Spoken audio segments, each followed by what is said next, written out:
6. I woke to sunlight streaming through the window. With a soft sigh, I kicked the man beside me off the bed. Seth landed on the floor, dazed. A CEO, probably never been kicked out of bed by a woman before.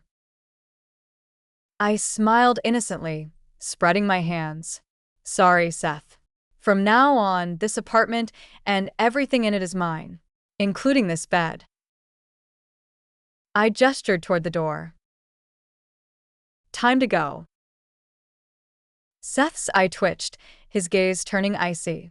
Unlike before, I didn't soften. I held his stare, chin up. The next moment, he was right in front of me, his eyes dark with unmistakable anger. Why is he the angry one? I looked back, feigning confusion. To his credit, he regained his CEO composure. Dressed, he was once again the untouchable, austere executive. He looked impeccable. But this time, I wasn't fooled. I quietly stood by, urging him to leave my home. Furious, he was almost out the door when he suddenly turned back. His voice was cold, his eyes narrowed. Ivy, if I walk out now, I'm not coming back. He paused. Don't you have anything else to say? 7. Me.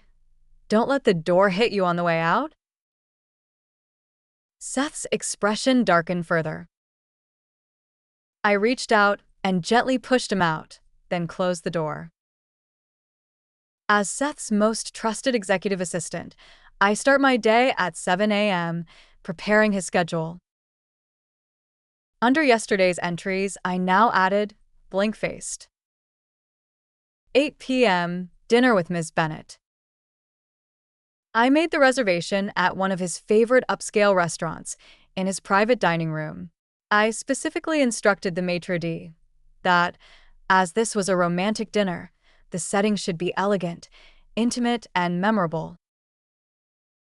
The maitre d' sounded thrilled and gossipy. As a longtime partner, he knew this was Seth's first public date in years, and a candlelit dinner at that. This was big news. Seth was 35, prime age to settle down. This woman could very well be the future Mrs. Anderson. The maitre d' gave me a knowing look. I played along, hinting that if things went well, there'd be perks for him too. He became even more attentive. I threw myself into work, diligent as ever. As if nothing had changed, except this time, when the bouquet of pink roses arrived at my desk, I didn't toss it in the trash like I had for the past year. Instead, I removed the elegant wrapping, filled my large ceramic mug with water, and during my lunch break, carefully trimmed the stems and arranged them. They sat on my desk, bright and soft. 8. I'm 29, an age where, I've been told, a woman comes into her own. Perhaps because of these 7 years, striving to be someone worthy of Seth Anderson, I've pushed myself relentlessly, in appearance, ability, demeanor. Diligent during work hours, even more so after. During Seth's absences, I focused on self-improvement, mastering the art of makeup and style, learning new languages, studying the company's structure, key departments, major clients, the secrets of its competitive edge. I made it my business to know everything, down to the smallest detail.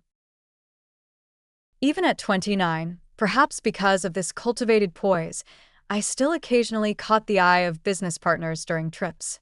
Receiving flowers wasn't unusual. But this particular sender of pink roses had been persistent for a full year, despite my telling colleagues I didn't accept gifts from strangers. Rain or shine, a bouquet appeared on my desk. It was intriguing. Seth's meeting ended at 6 p.m. I was about to remind him to prepare for his dinner date.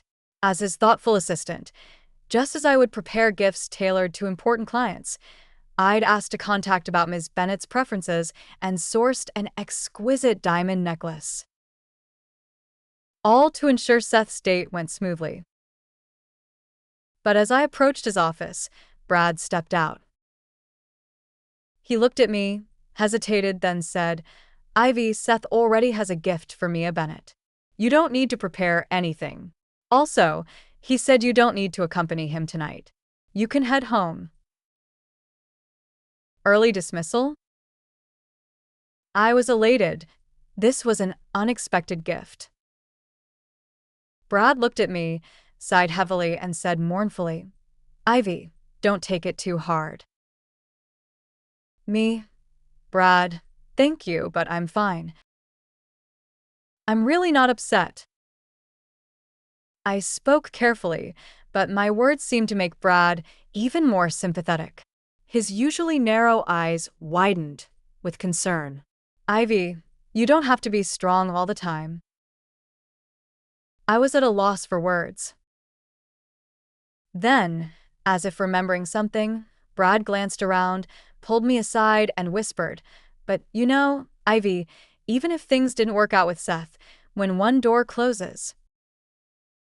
He peeked at me, then seemed to make a decision. "I know this great guy.